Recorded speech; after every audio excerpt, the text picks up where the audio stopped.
morning, Pat. Good morning, Mr. Brown. Lovely day, isn't it? Just lovely, sir. Here are your copies of the IBC Bulletin. Mr. Brown, what happened? You squashed my drinking cup. Oh, sir, I'm awfully sorry. It was Don't come near me. just an accident. No, don't apologize. It was my own stupidity for leaving the safety of my office, knowing you were loose in the building. Here's your copy of the IBC Bulletin, sir. It won't blow up in my face, will it? Of course not. I'm terribly sorry, sir. I'm going to take this cup of water into the safety of my own office and drink it in peace. You will excuse me? Yes, sir. He's kind of touchy this morning, isn't he? I was hoping I'd find him in better spirits. There's something terribly important I have to ask him. Oh, I don't think this is a very opportune time. Why don't you see him later? No, I believe in striking while the iron is hot. Wish me luck, Pat.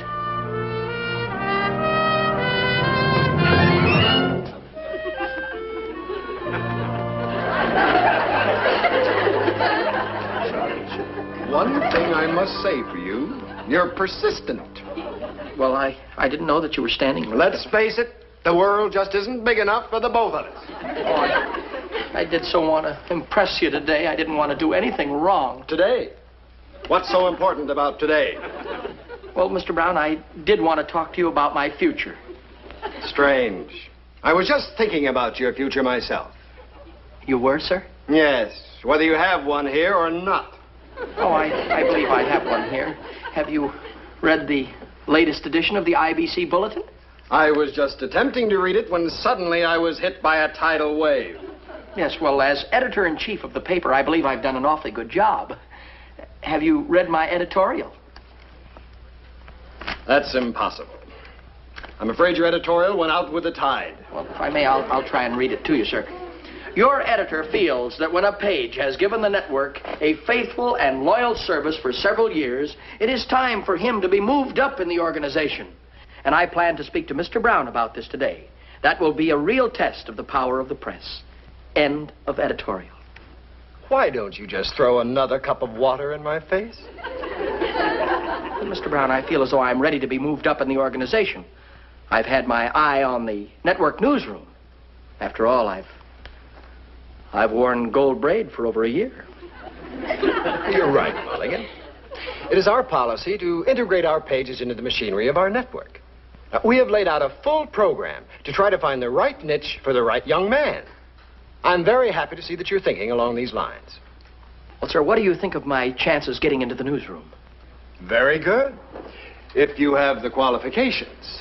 I'll set up an appointment for you with Mr. Bowers, the head of our newsroom. Gee, that's great, Mr. Brown. Now, don't get too excited. You know, before you go into this, perhaps you should know what the life of a newspaper man is really like. I think you're right. Let's see. I could send you down to see Al Harmon of the Los Angeles Gazette. He was always a good friend of mine. Gosh, Mr. Brown, that's wonderful. I'll go down right after work. You know, this is very unselfish of you, sir. Giving me an opportunity to leave you and work for somebody else. Yes, I know.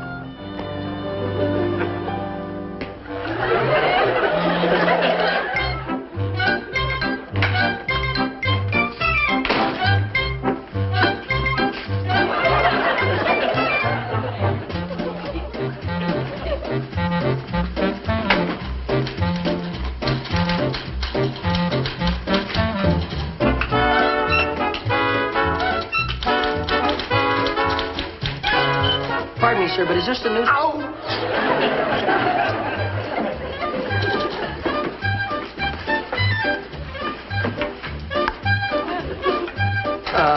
Pardon me, ma'am, but what crime are you covering? The Cyril Darcy garden party. The Cyril... It must be pretty rough being the society editor. Only when I cover the horse show. The horse show? Darling, I don't dig horses. Excuse me, ma'am, but where would I find Mr. Harmon? Next cell. Thank you. Pardon me, sir, you Mr. Harmon? That's what it says on the byline when I get one. I'm Mickey Mulligan, sir. Oh, hello, Mulligan. Say, tell me, what crime are you covering now? The Fuchsia Festival in Anaheim. I see. The convict is hiding out there. Is that right? Yeah. One of the fuchsias was strangled by a caterpillar. Pretty messy caper. Pardon me, sir, but what kind of a newspaper office is this? There's no convicts hiding under the desks, no phone ringing, no people coming in and saying, stop the presses or anything? What is this? What kind of a newspaper office is it? What kind have you seen? Well, the ones like everybody else, you know, in the movies. Oh, well, that's what we get for having a city editor who never goes to the movies. Say, the next time somebody goes out for coffee, would they bring me some too? Please? Pardon me, but who was that, sir? The city editor, long may he reign. The city editor, it couldn't be. He didn't come in and yell, stop the presses. He didn't bawl anybody out or anything like I've seen. Look, Mickey, I know you're disillusioned, but you must remember the newspaper business is like any other business. It's more routine than exciting. That's the way we get the papers out. Yeah, but doesn't anybody ever come in and say, stop the presses for a scoop? Sometimes. Look, your boss, Mr. Brown, told me you wanted to know the facts about putting out a newspaper. That's right. Well, these are the facts. I'm sorry if they're not as glamorous as you expected. Well, frankly, I expected more than a fuchsia festival, I'll guarantee you. I'll tell you what, Mulligan, I've got to stick by the phone. Why don't you take this money, go down to the drugstore, and get us some coffee? And we'll come back and we'll drink and we'll talk this whole thing out. All right, fine. Okay? I'll be glad to do it. Harmon, stop the air conditioning. My office is freezing.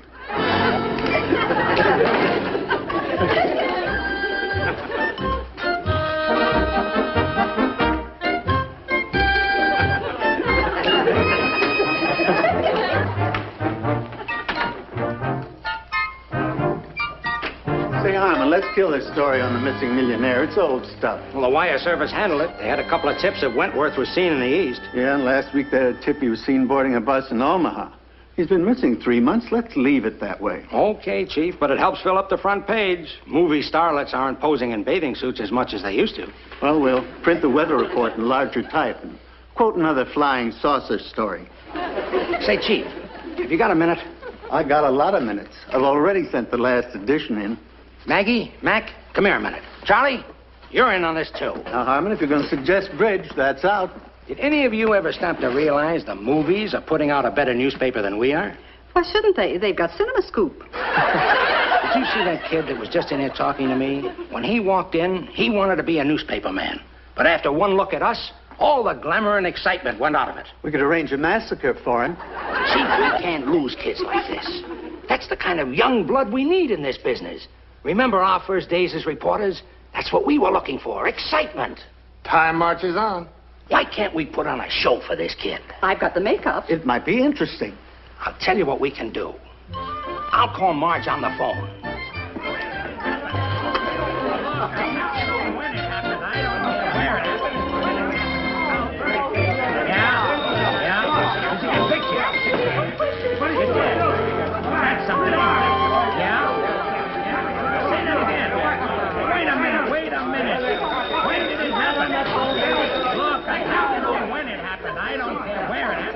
Who pushed her in the pool? Why? No! Oh, it's a pity that I can't print it. Wait a minute. Give me that again. When? Where? All the footprints were stolen from Grauman's Chinese Theater? What a scoop! You want to report a murder? Trunk murder? Sorry, we've already got one of those. Now give me the details about the footprints. Yeah, I got it. Which ones were stolen? Yeah? Who else? Look, call me back later and give me the details. Excuse me, sir, but who is that underneath the desk? Nobody, just an escaped convict. I'm hiding him under there until I can get an exclusive interview out of him before turning him over to the police. An escaped convict? Gosh, now this place is really beginning to look like a newspaper office. Pardon me, sir, would you care for some coffee? Thanks, kid. Say, tell me, how did you escape? Well, you see, I was working in a laundry. In a laundry? Say no more. You fashioned a gun out of soap, right? Mickey! Please don't pester my escaped convict. They're very hard to come by. I'm sorry, sir. Stop the presses! Stop the presses! Kill the front page. A flying saucer just landed on the city hall. A flying saucer? Gosh, maybe it's an invasion from Mars. I don't know. Maybe this is Mars calling now. Gazette, Harmon, you want to confess? To what? A poison dart murder? Well, go ahead. Shoot. This phone is ringing. Shall I take it? Thank you. What time did it happen? Hello, Mulligan Gazette. Hello? Oh. Hello, Mulligan Gazette. What? Hang on just a minute. I think I've got a confession. Now, what was that again? Slowly now. That's right. Give me the address, please, now. 327 South Granite? Aha. I got it. Dining room, bedroom, and bath. Dining room, bedroom, bath. Which room was the murder committed in, sir? You want to rent an apartment? You're pretty cold-blooded. You commit a murder, and then you want to rent an apartment. Hello? Hello? Hello? Hung up on me.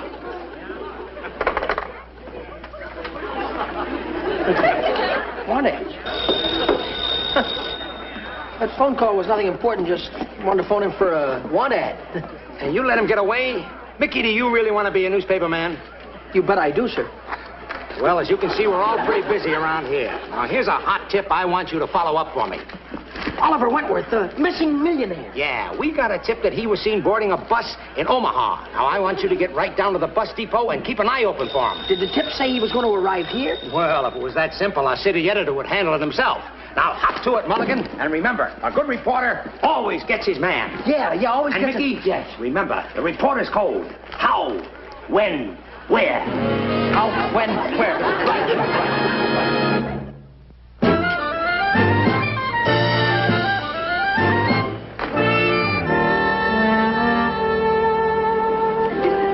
Pardon me, sir, but my friend and I would like to know, are you by any chance Mr. Oliver Wentworth, missing millionaire?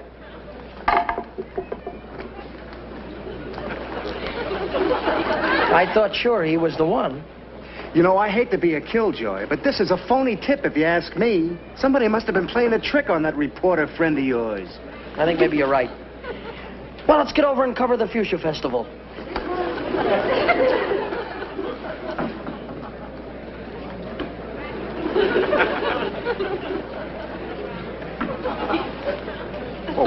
Excuse me, gentlemen. Could you tell me where the phones are? Oh, yeah, they're right around the corner there. Oh, thank you. Oh, I wonder if I could impose on you for one more favor. Would you mind keeping an eye on my suitcase while I phone? Oh, well, we can't... No, not at all. I'd be very happy to, sir. Thank you. I'll be right back. That's quite all right. Now, what did you want to go and do that What do you for? mean, Now, what we'll I- never get out of here. Haven't you ever heard of courtesy? A little courtesy, after all. Who would want to steal a grip like... Yeah, but... Wow! This guy doesn't believe in traveler's checks. $1,200 bills. We found him. We found him. We found him. Close it up. Here he comes again. Close it. We found him. We close it up. Found him. He coming. We found him. Oh, thank you, gentlemen. That was very kind of you. Did you make your phone call? No, I didn't have any money. Oh, come now. Look, let's lay our cards on the table, sir. You see, we're reporters from the IBC Bulletin. You're Mr. Oliver Wentworth now, aren't you? I don't know. I don't know who I am. Well, pardon me, but why have you got all of that money in the suitcase? I don't know. I've had it for weeks. Or was it for years? I don't know.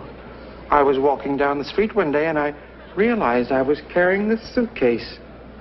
I haven't the faintest idea where it came from. Must go to a lot of quiz shows. That's all I can say. I'm not sure it's mine. That's why I've never spent it. You see, I just can't remember anything about my past life. I have complete amnesia. Pardon me, Mr. Wentworth. Yes? I don't mean to be presumptuous, but where are you planning on staying this evening? I don't know. When I came in here, I started to make a phone call, and then I couldn't remember who I wanted to call. Quite all right, quite all right. You're welcome to stay at my place. Oh, that's very kind of you, sir. I hope I won't be any bother. You'll be no bother at all, I assure you. Hey, Mick, I'm getting that feeling again. What feeling is that? That you're biting off more than we can chew. Come on, let's go, shall we? That's right, Fred. Oh, just a moment, please. Thank you, sir. It's quite all right. Michael, it's time to get up. Michael, you'll be late for work.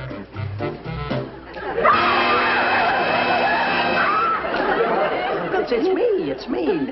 Who's that man? That's Mr. X. Mr. X, this is my mother.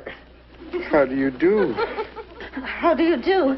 What's he doing in my father's pajamas? Well, he couldn't wear what he had in his suitcase. Oh, well, this day didn't waste any time getting started, did it? Hurry into breakfast. I will.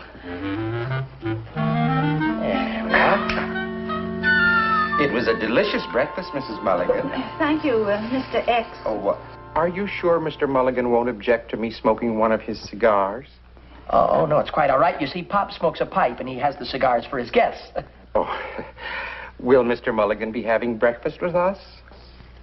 I'm afraid he's going to be a little bit late. You see, he was the last in the shower. I'm looking forward to meeting him. Yes, that should be interesting. Oh, I must have left my glasses in your car, Mickey. Excuse me one moment. I'll get them for you, sir. No, I'll get them. You finish your breakfast, Mickey. Well, thank you. I hate leaving him alone out there. Michael, I want to ask you a few pertinent questions about this Mr. X of yours. But I told you all there was to understand. I found him alone in a bus depot. When I got home, you and Pop were asleep, so I let him stay in my room. You did tell Pop about it, didn't you? Well, no. I didn't want to shock him before he had his breakfast, and I couldn't figure out a way to make it sound like idle chit-chat. I just hope he understands, that's all. We used up all the hot water. There's always enough for 3 showers. Well, unfortunately, this morning you were the 4th. Please, now, no jokes till after breakfast. Pop, there's something I'd like to explain to you if I'm... Just a minute, Michael. Oh, I'm awake, all right. That rules out the nightmare theory. Oh, you must be Mr. Mulligan. Good morning. All righty. What bill did we forget to pay? Pop, this is Mr. X. Oh, Mr. X, of course. The 3rd shower. The 3rd shower. Yeah. You know, sometimes I feel like a 5th wheel around here. Yeah, well, Pop, we've got to be going. Get down to the studio, you know. Mr. X here has to be kept a secret just for now. You'll understand later when you read the special edition of the IBC Bulletin. Goodbye, Mom. Goodbye, dear. Mr. X. Thank you, Mr. and Mrs. Mulligan. All right, Nell, I'm ready. What's this Mr. X hocus-pocus stuff about? Well, Michael's being awfully mysterious about it all, but I think I figured out what it is. Mr. X is one of those secret contestants in an audience participation show down at the network, and Michael had to keep him hidden overnight until the show goes on the air. Well, I hope if he wins the giant jackpot, he remembers he owes me a cigar. How about some breakfast? Oh, I only made enough for 3. Looks like you finished out of the money again. Coffee, sir? Thank you, Nell.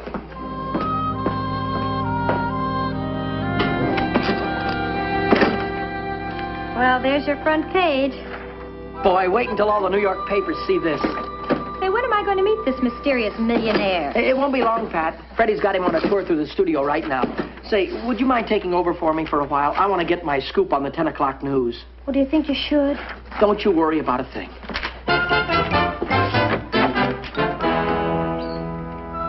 And now a word about the weather. The forecast is that the sun will rise at 6:25 and the smog will rise at 6:33. That gives us exactly 8 minutes to enjoy the sunshine. More news in a moment, but first, here's someone you all know telling you something you'll be glad to know. Hi there, I'm Mickey Rooney. Now for the local news. Scoop. Ladies and gentlemen, I have just been handed a late news bulletin. Millionaire Oliver Wentworth, who has been missing for 3 months, was found last night in a bus depot by 2 IBC pages, Mickey Mulligan and Freddie Devlin. When found, Wentworth was carrying a battered suitcase containing $500,000 and was suffering from amnesia. I'll have full details on this on my evening broadcast. And now for the latest sports news. Mick, Oliver Wentworth gave me the slip. He's missing again. But you were supposed to watch him, Fred. Well, there were 18 people on that tour. All I've got is 2 eyes. Oh, if we can't produce Mr. Wentworth, then nobody will believe us. Oh, you still got his suitcase, though, huh? Yeah. Well, all we have to do is show him the $500,000 and they'll believe us. Yeah. Wait a minute. Hey, it's empty. Yeah, he must have taken it with him. Oh, boy, now we really are in trouble. Yeah. Coast to coast.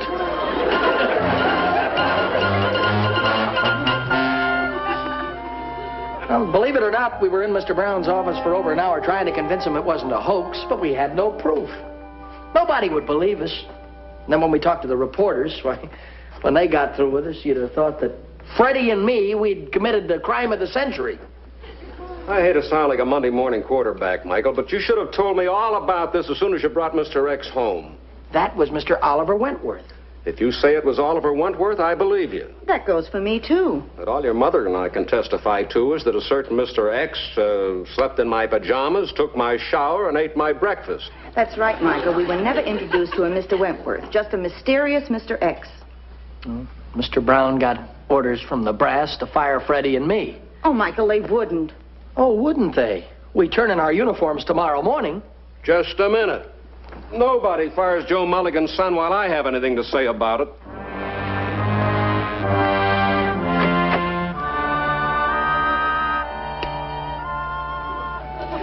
Gentlemen, I want you to understand that this is not my doing. The heads of the network feel that our organization has been publicly embarrassed and that therefore you must be discharged.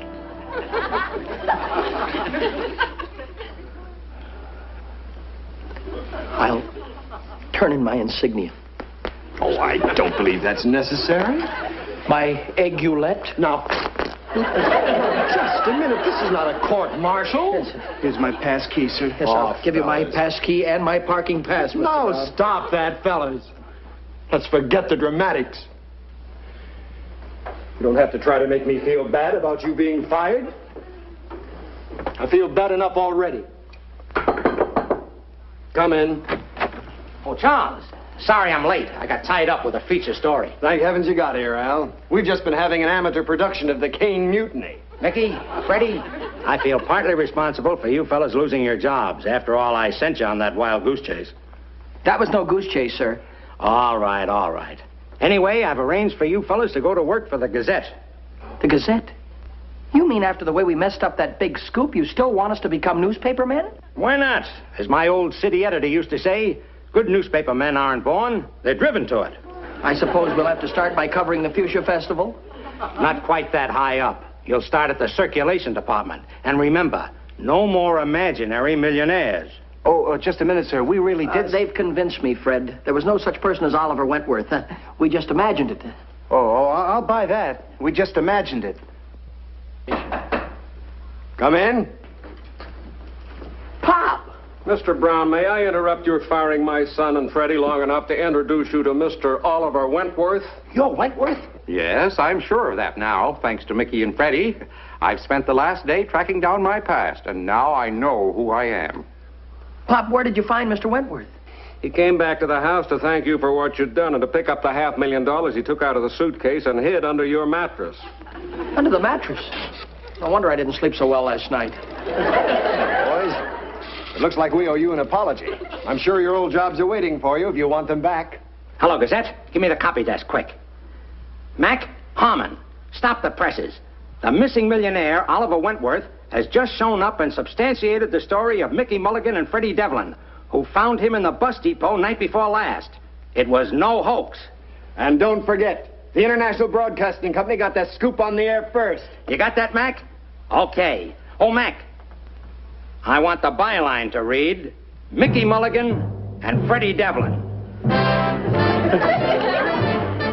the tailors. To the tailors. Mickey Rooney will be back in just a moment. And now a word from next week's sponsor.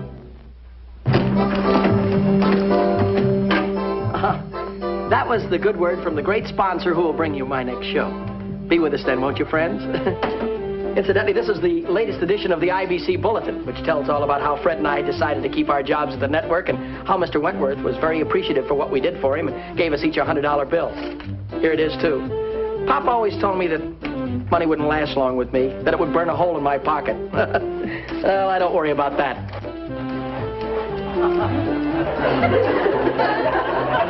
French.